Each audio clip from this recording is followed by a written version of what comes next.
একটা জানা বিষয় দিয়েই শুরু করা যাক। ফিফা ফুটবলের শাসনকর্তা আর আইসিসি ক্রিকেটের, কিন্তু দুই শাসনকর্তার চরিত্র ক্ষমতার বিরাট পার্থক্য। ফিফা ফুটবল বিশ্বে যত দৃঢ়তার সঙ্গে সবকিছু সামাল দিতে পারে, আইসিসি তা পারে না। কিন্তু কেন? প্রশ্ন উঠতে পারে ফিফা ও আইসিসির পার্থক্যের বিষয়টি বা কেন উঠল। এর কারণ বিশ্ব ক্রিকেটের সাম্প্রতিক সময়ে ভারত ক্রিকেট দলের কিছু একরোখা সিদ্ধান্ত আর চূড়ান্ত একগুঁয়েমি। যেসব সিদ্ধান্তের ক্ষেত্রে এশিয়া তথা বিশ্ব ক্রিকেটের ভারসাম্য নানাভাবে ক্ষতিগ্রস্ত হচ্ছে, কিন্তু আইসিসি পারছে না এগুলা রুখতে, আবার পারছে না এগুলা শক্ত হাতে দমন করতে। ভারতের একরোখা সিদ্ধান্ত বা একগুঁয়েমি স্বভাবের সর্বশেষ নাটকটি মঞ্চায়িত হলো এই রবিবার মরুর দেশ সংযুক্ত আরব আমিরাতের দুবাইয়ে। ভারতের একগুঁয়েমির কারণে রোববার রাতে দুবাইয়ে আন্তর্জাতিক স্টেডিয়ামে যে মহানাটকটি দৃশ্যায়ন হয়েছে তার কোনো শব্দেই বোঝানো সম্ভব নয়। ভারত এশিয়া কাপের শিরোপা জিতলে এশিয়ান ক্রিকেট কাউন্সিলের প্রেসিডেন্ট মহসিন নাকভির হাত থেকে বিজয় স্মারক, পদক আর ট্রফি নেবে না ভারতের খেলোয়াড়রা, এমন আভাস তো আগেই দিয়েছিল বিসিসিআই।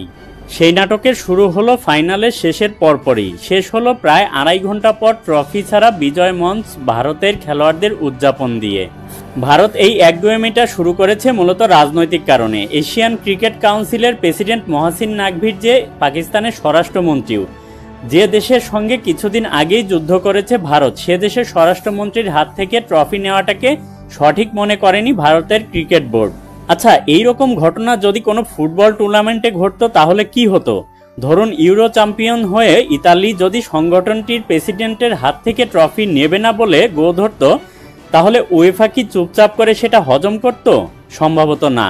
কিন্তু আইসিসি কি করলো? ঘটনাটি নীরবে হজম করে নিল। অথচ উয়েফা আর ফিফার দিকে একবার তাকিয়ে দেখুন, গ্যালারিতে কোনো ক্লাবের সমর্থক বাজে আচরণ করলেই সেই ক্লাবকে শাস্তি পেতে হয়, সাথে জরিমানাও গুনতে হয়। সেক্ষেত্রে সেই ক্লাবকে অনেক সময় দর্শক ছাড়াই মাঠে খেলতে হয়। দুটো ব্যাপার আলাদা, কিন্তু উদাহরণটা দেয়া যায় এই কারণে যে ফিফা বা উয়েফা খেলার মর্যাদা যেখানে সর্বোচ্চ রাখে, সেখানে আইসিসি একেবারেই ঢিলে। টেস্ট, ওয়ানডে বা টি20 পাকিস্তানের সঙ্গে কোনো দ্বিপাক্ষীয় ক্রিকেট সিরিজ খেলবে না, এমন সিদ্ধান্ত অনেক আগে থেকেই নিয়েছে ভারত। আর এই সিদ্ধান্তের উপর রাজনৈতিক অস্থিরতা আর পাকিস্তানের নিরাপত্তা সমস্যার মোড়ক লাগিয়ে দেওয়ার পরেও বিষয়টি নিয়ে আইসিসি কোনো উচ্চবাচ্য করে না।